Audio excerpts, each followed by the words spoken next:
I want to talk today a little bit about direction, strategic, 5-10 years, where you see your industry, how you think you might get to where you want to be.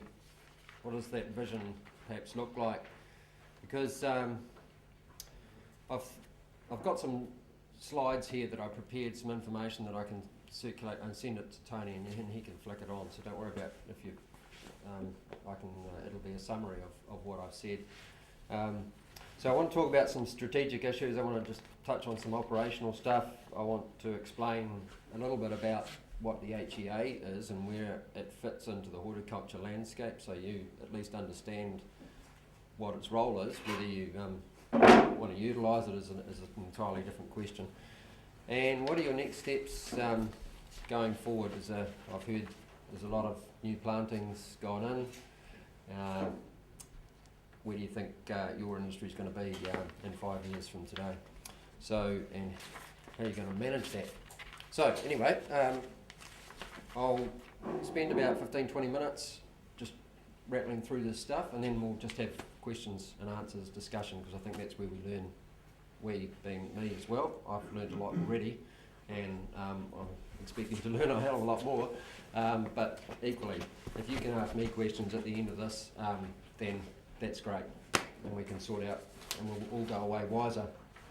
So, I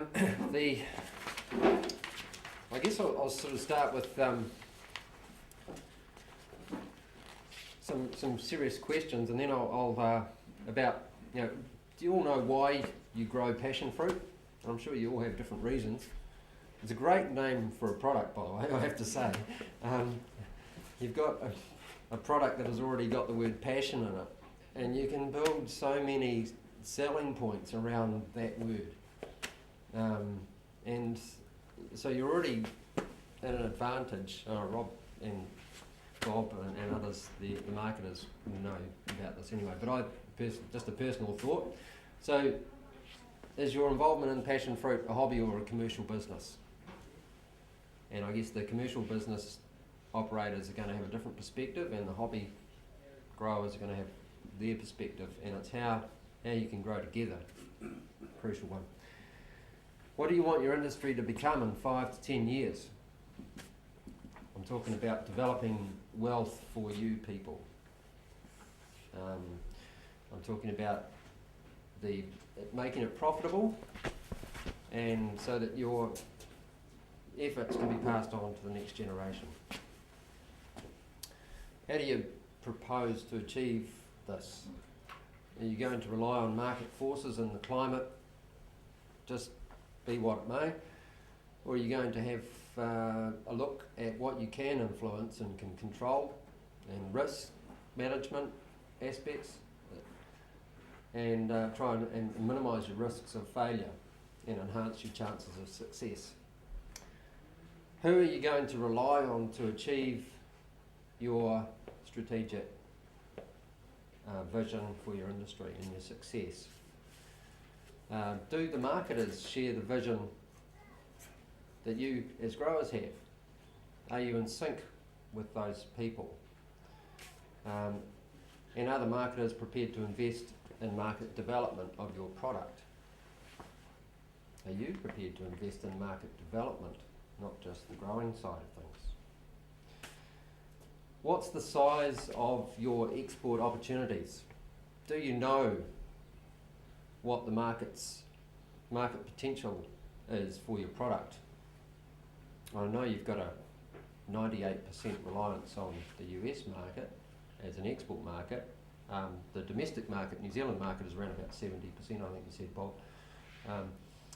Others will have those figures, but so you've got 70% export, 70% local, 30% export at the moment.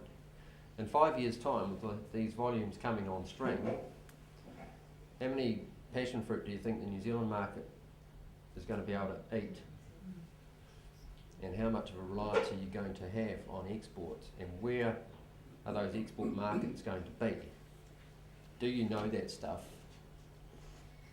Or are you relying on someone to come up with it? So,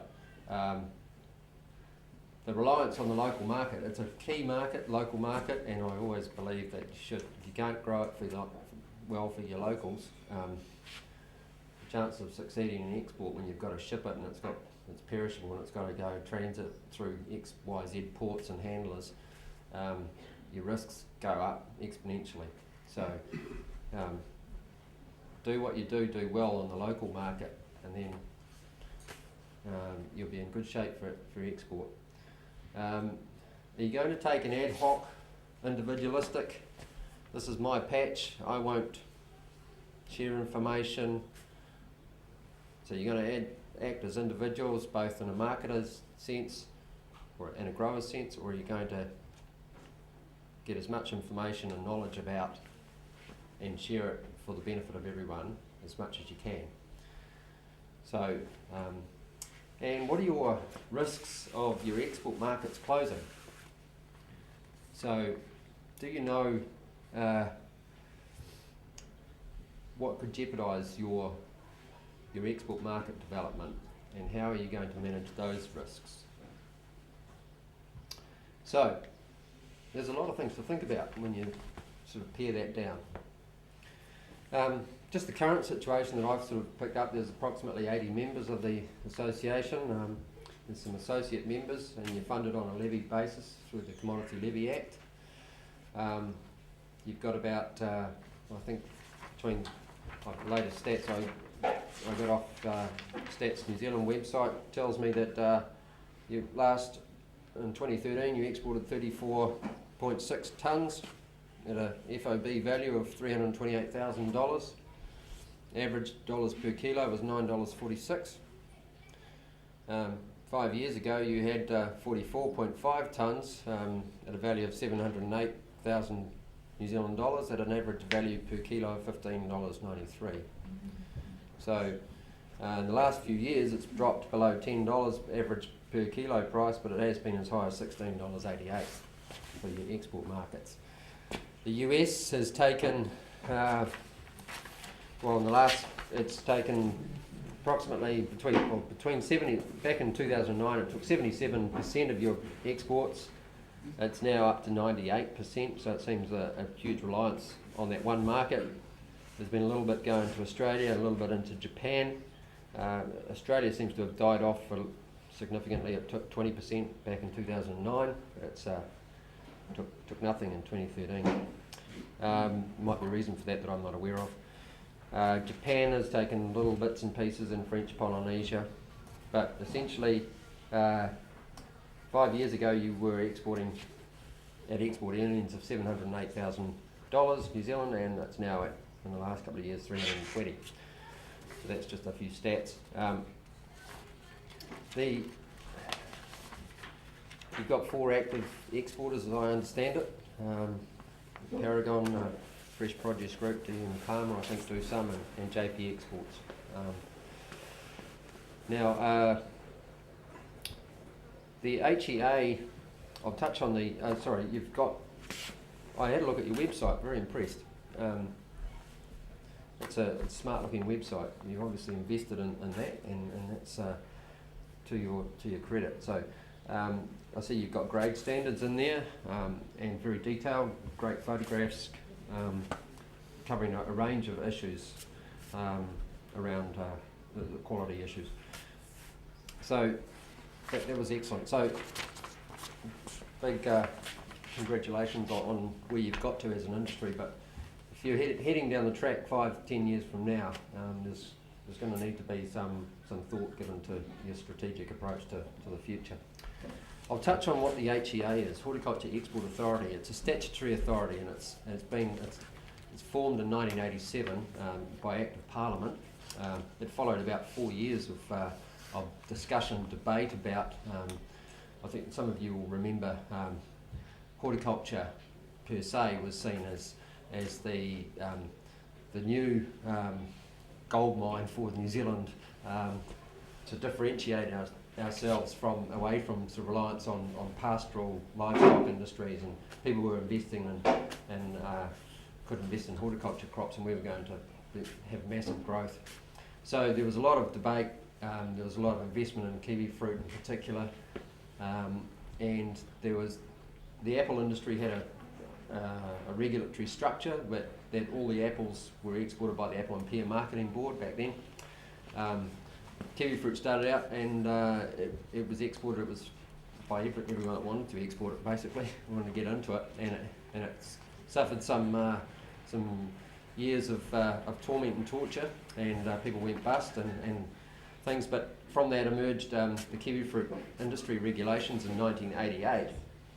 But the HEA Act was formed a year before that, in 1987, and it was there to provide a structured approach to exporting. It didn't limit the numbers that could export, but it set some criteria. So what we do as an authority is we license the exporters that want to export the product, and we have certain criteria that exporters must meet in order to get a license. The industries opt to use the structure or not, so it's not compulsory. We've got 10 groups that use the industry structure at the moment. Avocados is one, buttercup squash, kiwi fruit to Australia, and summer fruit, persimmons, black currants. Those are all earning more than about $15 million. So the largest of those is up around 90, and avocados projections is to go over 250 million in earnings. So those are the main ones. We've got some smaller ones below that, tamarillos. The truffle industry is actually in there, chestnuts. Truffle's got an interesting conundrum. You guys think it's hard growing passion fruit. At least you can find your produce. Truffles is a different challenge altogether. They've actually got to find it and train the dogs, sniffer dogs, to find the truffles. So when you think you've got problems, just think of those guys. Mind you, per kilo, truffle's pretty damn rewarding. So if you can find them. So the structure is essentially it's halfway between. Out here, I'll say we've got a free market situation. Anyone can export the produce. They can buy it off the wholesale market or direct from the grower, whatever. They can export it, and there's no, apart from the phytosanitary requirements to get into the market, if they exist, then it's open slather. So you've got those groups out there, and some examples there would be apples. Pit fruit is under a deregulated market. The Apple and Pear Marketing Board was dissolved in 2002. So you've got apples, you've got blueberries, there's a bunch of other tomatoes, capsicums. In the middle are the groups that are under the HEA structure. So I listed those before: buttercup squash, avocados, etc. Persimmons, summer fruit. And then out on the side you've got the kiwi fruit industry with its regulatory structure. Okay, so the HEA is sort of somewhere in between the free market and the single desk, single point of entry, I think is what the terminology used in the kiwi fruit industry is. So the tools that the HEA has, well, it's a piece of legislation. So, and I'm basically applying the Act, and I report to the Minister of Primary Industries, Nathan Guy, and his agency, MPI, and we've got. Well, basically our Act sets out what we can and can't do, and we, the groups that operate under the structure come up with their own, what's called an export market strategy. So the two major tools of the Act are licensing of exporters, and an industry has to have an export market strategy. So what's in a strategy? I hear you sort of minds ticking over. Well, it sets out your industry vision, what programs you want to put in place to achieve your vision. It might be market development. It might be what you want to invest in an R&D. It might be having a food safety program so that you don't get a market in Asia or wherever closing the doors on you because you've applied residue on your, you've applied pesticide on your passion fruit, and the fruit has been tested for residue at entry, and they go, what's going on here? Sorry, we're not going to accept New Zealand passion fruit anymore. you can have minimum grade standards for export. So you could say, well, we like the look of those that export grade, and maybe tag 1 for particular markets, but we don't want any tag 2 going for export, because that's going to ruin what we're trying to achieve, which is possibly, just linked back to your vision and what you want for your New Zealand passion fruit to be known as in export markets. Those are the sorts of things that the grade standard can do, and you can apply that across all the exporters that have a licence. So the EMS rules would say only grade, export grade, or tag 1 for particular markets, whatever. You can set that, and all the exporters have to comply with that. If they don't, then they risk having their licence either suspended for a period of time, depending on the misdemeanour or whatever, or in fact losing their licence. So the product or industry group has a chance to assess, or it has a say on the exporters that are in their industry. They get a chance to make a recommendation back to us about the sound fund, the business reputation of them, etc., and what their plans and what they want to hear their plans are. So the two tools, EMS and export licensing. The Act, well, basically a governance side of things, we've got a 5-member board. We're funded by the industry, so the product groups that are involved in the HEA pay a fee to us. It's based on the export earnings of those industries, and it's a stepped fee. So if the exports go up, they might pay a little bit more. If they come down, they pay a little bit less. So it's related to export growth, or not. So the product groups pay a fee, and those fees are set in the regulations. So and the export licence holders pay a fee as well to hold a licence, and that's an annual fee. The Act is I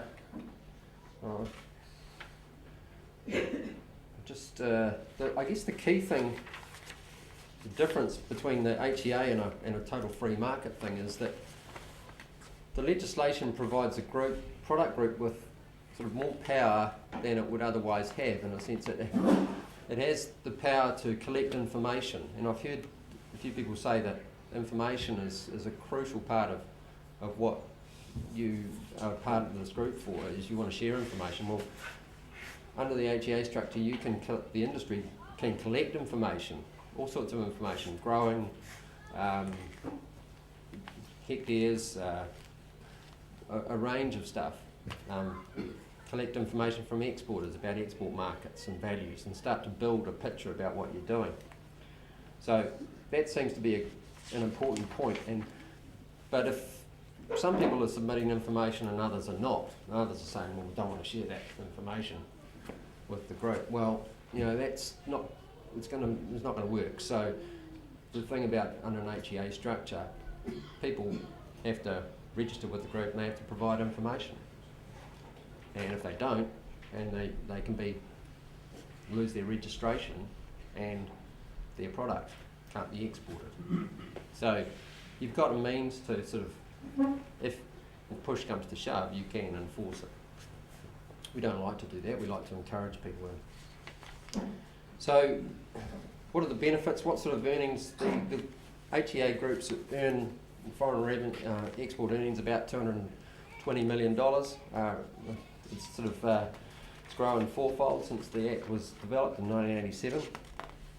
It started up from 60 odd million, I think, in the first couple of years. So it's developing markets and opportunities for those groups to progress and build the wealth for the stakeholders. The governance side of things, we've got 2 government-appointed people on the board. Peter Luxton is one government appointee that might be, he's a former NZTE Trade Commissioner. He's based here in the Bay of Plenty. Used to be the International Marketing Manager for Zespri in Europe. Wade Armstrong was the chairman, and he's the government appointee. He's a former MFAT lead negotiating counsel. He was on the WTO panel for New Zealand, based in Geneva. Sorry, he was New Zealand's representative to the WTO, World Trade Organisation. We've got an exporter representative, so the exporters have a say as a collective, and that person is Ingrid Hofmer from the Fresh International. And we've got two grower nominations that come through Hort New Zealand, and those people currently are Lindsay Wells, who's been known to the persimmon and avocado industries, and Hugh Moore, who's not far from here in Katikati. Staffed by myself and a part-time, my part-timer Barbara, and we run the ship on a smell of an oily rag. We've got an annual budget of around about $350,000. We share some office space with Hort New Zealand. We're an entirely different organisation, and we've got different funding streams, but we sublease some office down there in Wellington. And we outsource our legal requirements, and from time to time we get challenged on legal issues about applying rules, because we're effectively a referee of a game, and the industry sets the rules, but we referee it, so to speak. And and we also outsource our accounting, so we do things cost effectively. Some of the things that of value that we've done in the last few years, we held, I'll go in reverse order. We last October we held an event in Wellington on raising awareness of China. We brought two people down from China, one a Kiwi that's been operating up there for the last 8 years, and another guy based in Shanghai who's done a whole lot of marketing up there in Shanghai. And we had a raising awareness of China, and we got 70 odd people from across the industries to attend, and it was a very worthwhile event. And we've had marketing workshops for exporters and product groups, and various other market development initiatives. So whether there's an industry's got a problem or an issue that they want sorted, we can help out. I've got a wee brochure. I've probably done 25 minutes already, so I'm exceeding, and my voice is starting to fade. In this brochure, how does HEA provide value? How is it funded? Governance? Who's in the structure? Product groups? And what do we do? And why do we do it? And how you can maximise value from it. So I'll leave a couple of these brochures, but I can get you a whole lot more, Tony. And I'll leave it there but I'm happy to answer questions. So go for it. Simon, you talked about exporters, and you set a criteria for exporters. Yeah. Do you set that, or do you set that in conjunction with the product group? Well, the Act actually details that an exporter must be of sound financial standing and sound business repute, and must have expertise in marketing, exporting. So we have to actually establish how you measure those things. So we've developed some criteria, but the Act actually says that we have to assess an exporter according to some criteria. So we've set that out. I've got it detailed it might come down to what expertise who's going to be doing the selling, the negotiating with the customer. What expertise and experience do they have? What products have they dealt with? Have they dealt with perishable products? Do they know logistics? What freight forwarding arrangements have been made? How familiar are they with the phytosanitary requirements and so forth? Those sorts of things. There's nothing really based around the product. Like for us, we set our own grade standards, which across horticulture are probably some of the highest there is. Yep. So HEA doesn't take into consideration those. Yeah, the exporter, when they apply, will have to detail their product knowledge. Do they have they got growers that are willing to supply them? What do they know about the product? Those sorts of things. So that you don't have someone that's just in for an opportunity, there's no knowledge about horticulture products and the issues that confront them at border entry points and so forth, and are going to mess it up for the industry.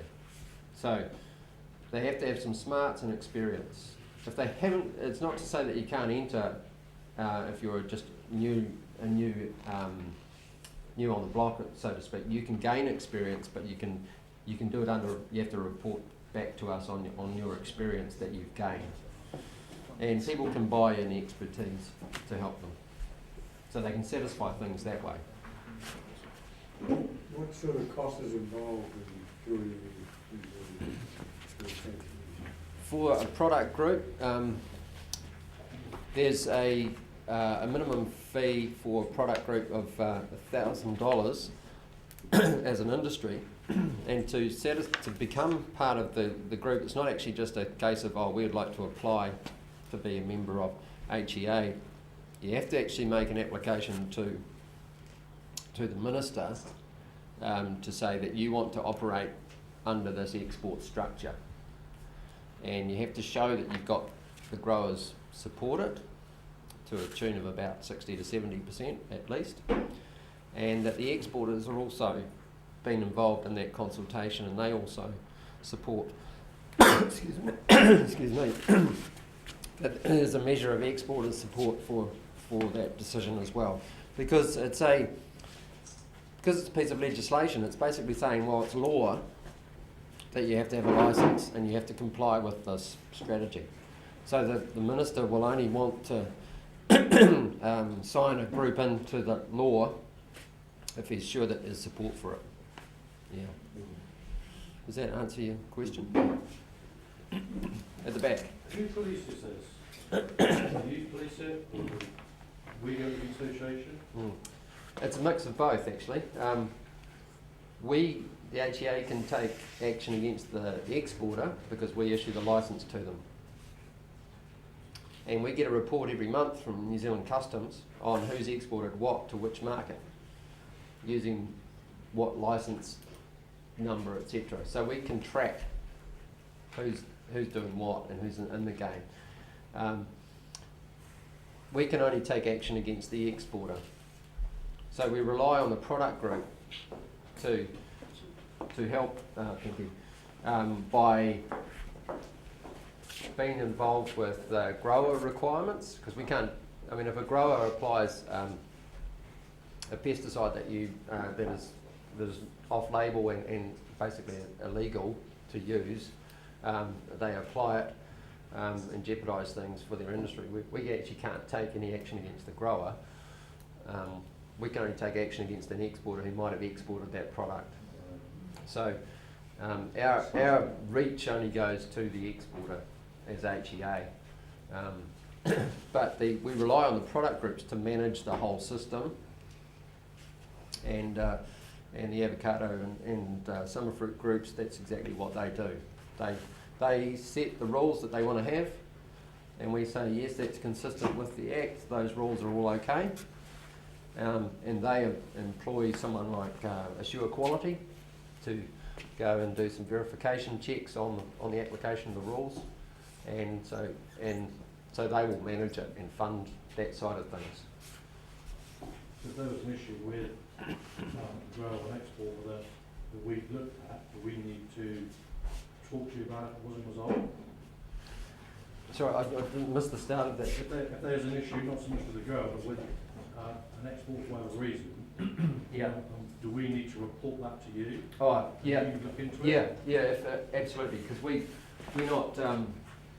we're not close enough to the day-to-day action of what's going on in the industry. We've got this structure that 11 different groups are using in their own way. So if there's an exporter that has done something and we won't necessarily hear about it directly, we'll have to we'll have to rely on the product group letting us know, or other exporters might have picked it up in the market. So we rely on the information coming to us. We don't have observers in the markets sort of tracking what people are doing. So it's a low cost, but it's a legal structure. At the moment, for the local selling, we require or should have gap. How does that come with export through you folks? Okay, if you, in that scenario, you would have in your export market strategy that all exported product must be New Zealand GAP compliant. You can write the rule in and it can be applied. So any exporter that then exported fruit that was non-New Zealand GAP would be in breach of your EMS rules. Simon, do the growers have to pay registration to become exporting? Not in an example of not to us. Not They to would- the HEA, to the product group? They would pay, I presume, because the product group would be running various programs, it might be the market development program or whatever, most of the product groups have a registration fee on growers, and it ranges $100 to $200 maybe. The registration fees on pack houses usually are higher than that, and then exporter registration, the exporters have to register with the groups as well. So the exporters pay a fee to HEA, but they also pay a fee to the product group to be a member of the product group. So you have at the moment there are 10 licensed exporters of avocados. There are 18 summer fruit. I think there's 14 kiwi fruit to Australian exporters. Zesbury's one of the 14. Buttercup squash has got 12 licensed export companies.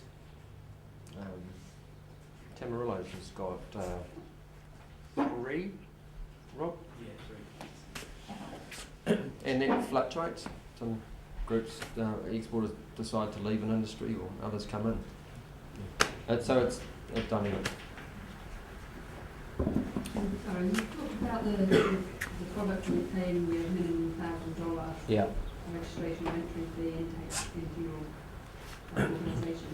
And then, but earlier you talked about there being some cost associated with the volume of fruit that was, or the value of fruit that was exported. That's obviously on top of your $1,000. Yeah, good question. It's actually the 1,000 is the minimum. Yeah.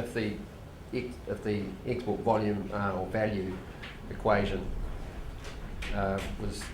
came in at 900, then you just pay the minimum. It wouldn't be in addition. Yeah. Okay. And So what physical benefits does the growers group get for paying that fee, apart from being able to set rules for the exporters? yeah. What physical benefits does everybody in this room get from joining that group? That's a very good question. On this little brochure, I've listed them, but I'll talk to you now. It's essentially you get the ability to apply the rules, and that's got to have a value. It allows you to do various things, run programs, and know that the whole industry's doing it, and it's not just 3 or 4 that are doing it, and you're hoping that all the rest will follow suit. You can actually, with confidence, carry those things out. You can tap into the information networks that we have and connect. You can use, for example, avocado industry recently was successful in getting a PGP grant from the government, $4 million. I don't know whether you knew about that, but Primary Growth Partnership Fund that the government developed, and so they made an application to that, and one of the key components was how they were going to apply their plans across their industry, and they said, well, we can apply it because we're under this HEA structure, We can, so it's not a, I'm going to return an extra 15 cents a kilo on your particular fruit, but if you come via this channel.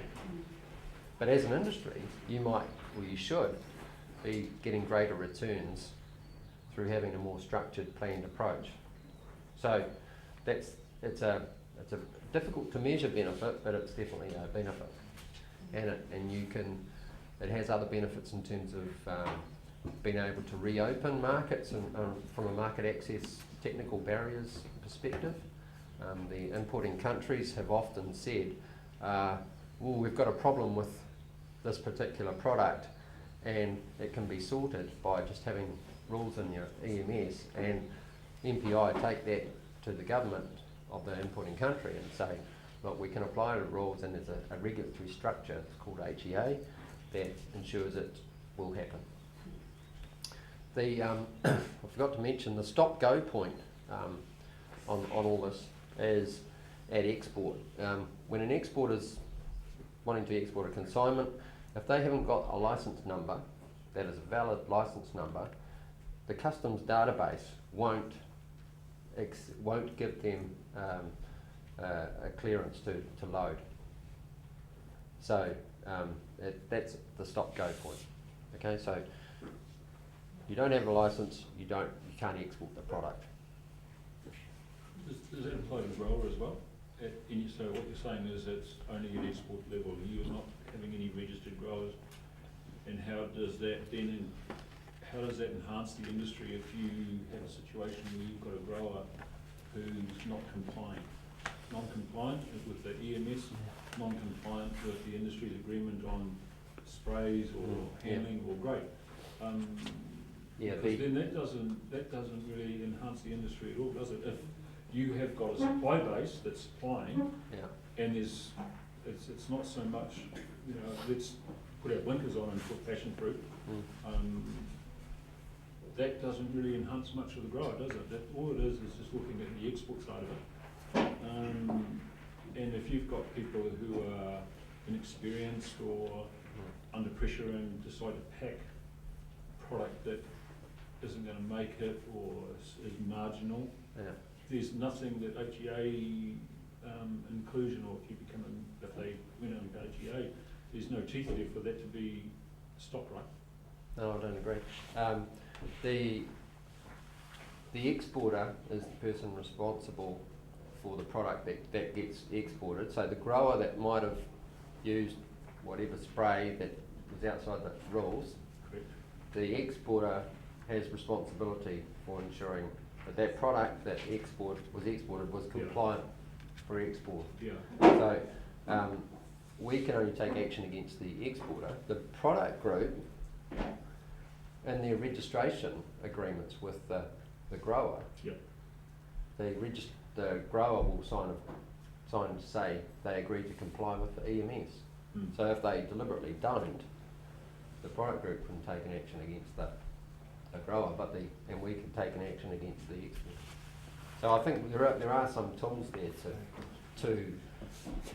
for the exporter could have their license suspended, that would remove them from the game.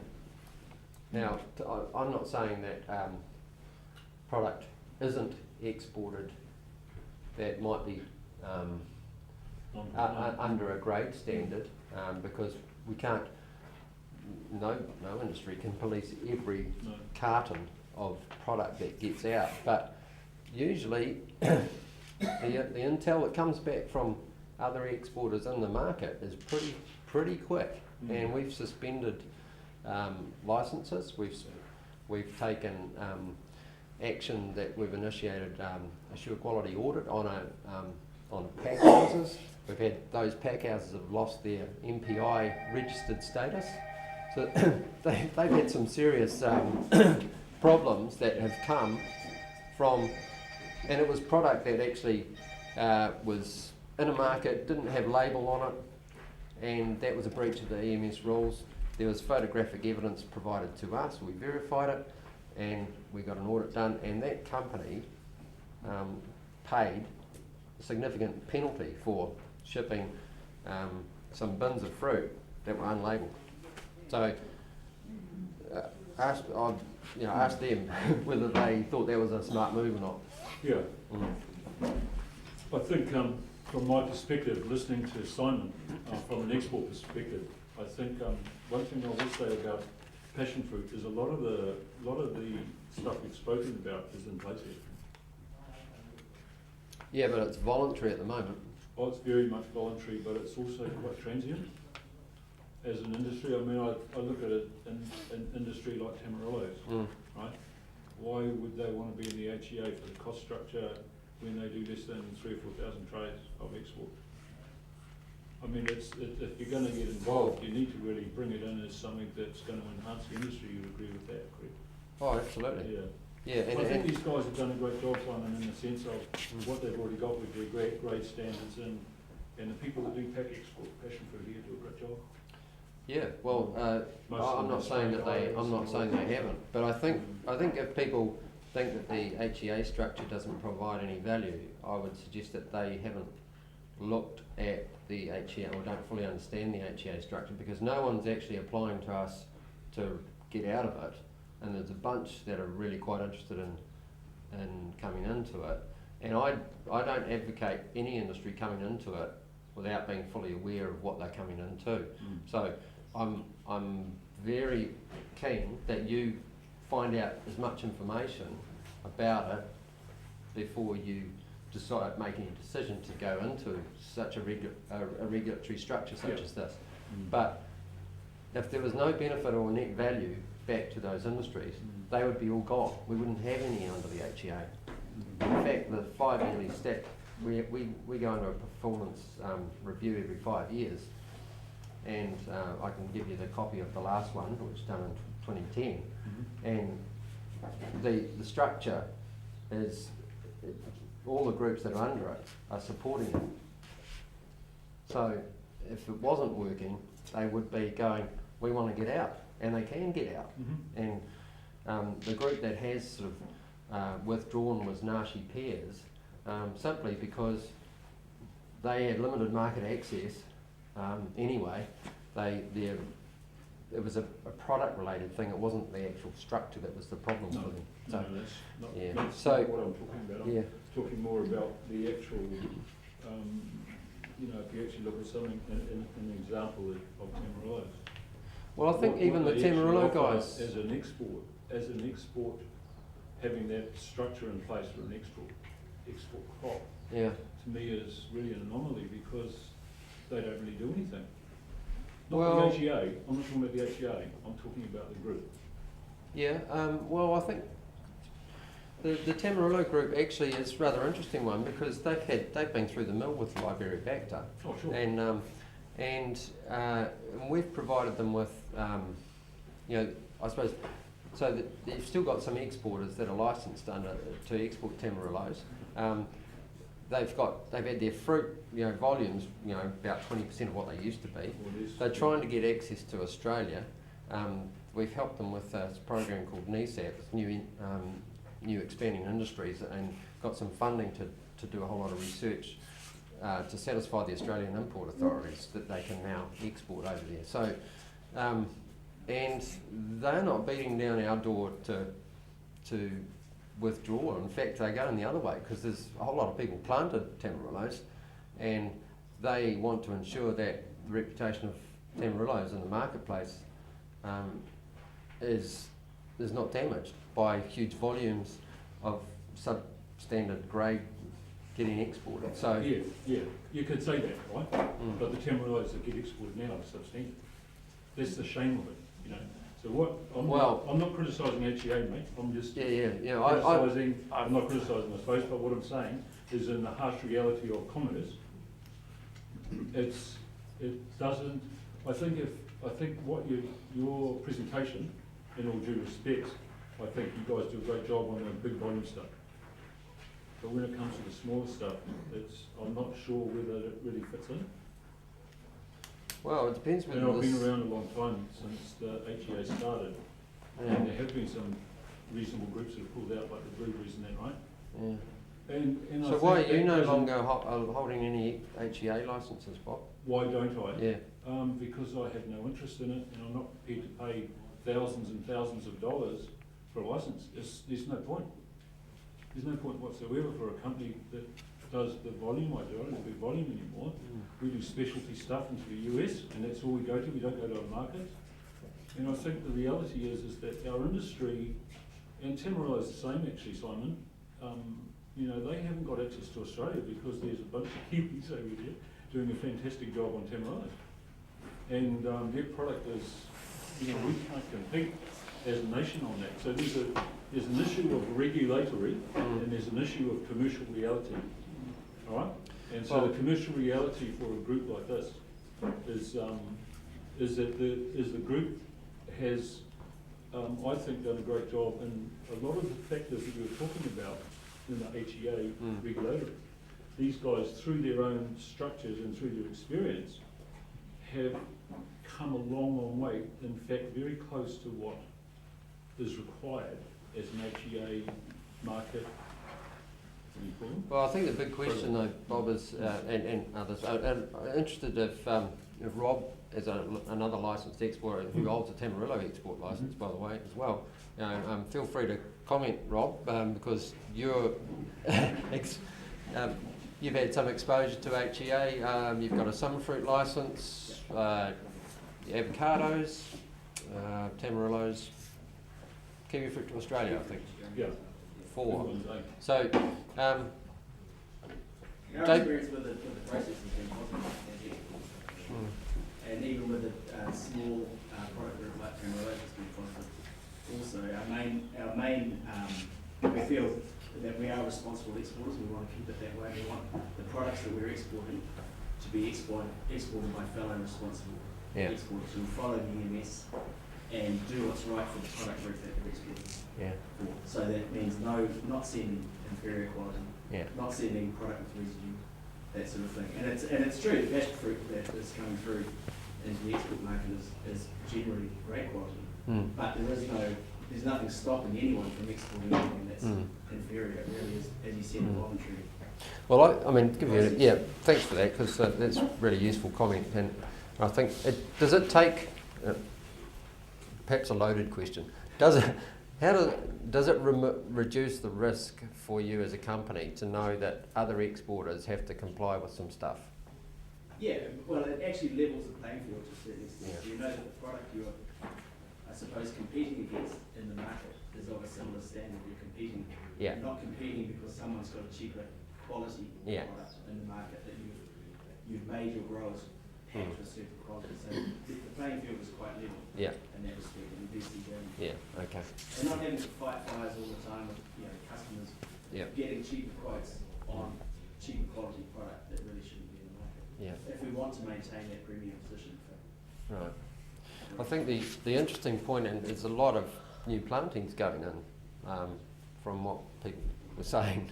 So, how's the industry going to manage it? They might have, you might have done a great job so far. I'm just a little bit sort of the next 5 to 10 years, if not all those plants are going to survive, clearly, and not all the growers are going to be successful, but it's that 5 to 10 year time frame that I'm pretty interested in what your plans are as an industry.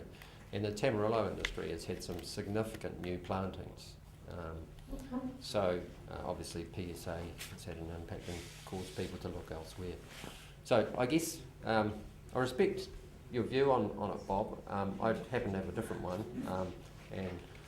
and we just maybe agree to differ. No. I think HEA has done a great job in those big jobs, but I mean, even Rob's comments about how you can have the same product going in. My feeling on passion fruit is the guys are doing it, right? The passion fruit that gets packed out of here is consistently good. They do a great job with growers on packing it, and a lot of it's controlled by the exporters getting around, and it's quite small too. So the group, I don't know how many export growers there are. There's probably 15, 18 maybe, maybe 20. So it's actually quite easily managed, and a lot of the people you've got have been doing it for more than 1 or 2 or 3 years. So that grade is very, very consistent. And so, well, if it's working, why change something that's working? I agree with you, but you're going to be, from what I understand, you're going to be dealing with significantly higher volumes in years to come. Yeah. But So, that was 2 or 3 unless years you ago can as well, convince and New that Zealanders never- to eat never eventuated, a huge amount more passion fruit than they're currently eating at high value prices or good value prices, then it's going to have to go somewhere, right? So, what are your options? And Yeah, I don't see what HEA has to do with that side of it, because well, it brings a community of exporters. It basically says, well, if you want to export it, you have to be a license holder. I So, agree with that. I think because at the moment I can go and buy passion fruit off the wholesale market in Auckland and just ship it anywhere. And offshore. yeah, Yeah. anyone can do that. You can do that. All of us in this room could do that. That's right. But you know what? You'd lose so much money, you get sick of it so quick. Bottom line is this, is that I'm not against HEA. I think you guys do a good job, right? But I think when you look at a industry like passion fruit, it's not like an avocado orchard or anything. I mean, the stuff tips over fruit fast in the orchards with regards, disease, and people do come and go. But I think it's good for the industry as a group, all of the growers and all of the people in the group, that you come along and offer that service. That's Well, what I'm saying. I'm not saying. I'm not going to say you really should do this tomorrow. I'm here to just explain what the system is and how it works. And I suggest that you talk to groups that are using it, and ask them the questions about do they get value out of it. Because it's one thing for me to say, but you really, I can recommend who you might want to start to contact the product groups and stuff like that. But yeah, ask the questions. Do you get value out of it? And but we just want to encourage the debate and the discussion so that the group actually makes a wise decision and an informed decision. If I can just add something here, with one of the things you said, Simon, is that you can monitor the grade of the fruit going overseas. Yep. I must say, of all our exporters that do send it overseas, if there is an issue, they are right on top of it. We had a couple of instances this year where there was some product that probably didn't quite meet the standard, and I take my hat off to the exporter that pulled it up pretty quick and got that situation sorted. So don't feel as growers that there is inferior product leaving the country at the moment, because the guys who are exporting are actually doing a pretty good job. We've certainly had no feedback from America at all on inferior products. So yeah, even That's though good. HEA would put another sort of stopper in the door to ensure it, I can assure you all as growers now that our exporters are doing a magic job. But it comes down to what you are providing them as well. So yeah, we have a pretty good industry. And as both Simon and Bob have discussed, this is just a discussion that hopefully will sow a seed in your mind, and you can go away and think about it. And if you think as an industry we need to maybe look a bit further down the track, well then we all understand it a little bit better. Okay, we're not here today to say yes or no, or it's merely to give you guys that information to be able to go away and look at it. It just says that you've got options as an industry as you go forward. So we very strongly suggest you to have a strategic approach to it, and that's all. That's I guess the message. Take a strategic approach, and if it includes a regulatory structure, then be aware of what you might be going into. If it doesn't, then we strongly urge people to have. I mean, I work with the pit fruit guys on access stuff to Indonesia or whatever. So we try and we do this trade barriers report stuff, and passion fruit's one of the groups that's listed in there. So we do stuff for market access, a role there as well, that is not just working for HEA. So coming back to that question about value and stuff, I think we do provide reasonably good value overall. But I'll leave this little brochure, and there'll be a bunch of them, and you can just, hopefully there'll be enough. Simon's going to be around for a little while as well, so if you've got any other burning questions, then by all means just stopping people from getting out on the walk. so on behalf of the association, Simon, thank you very much for coming and doing it. And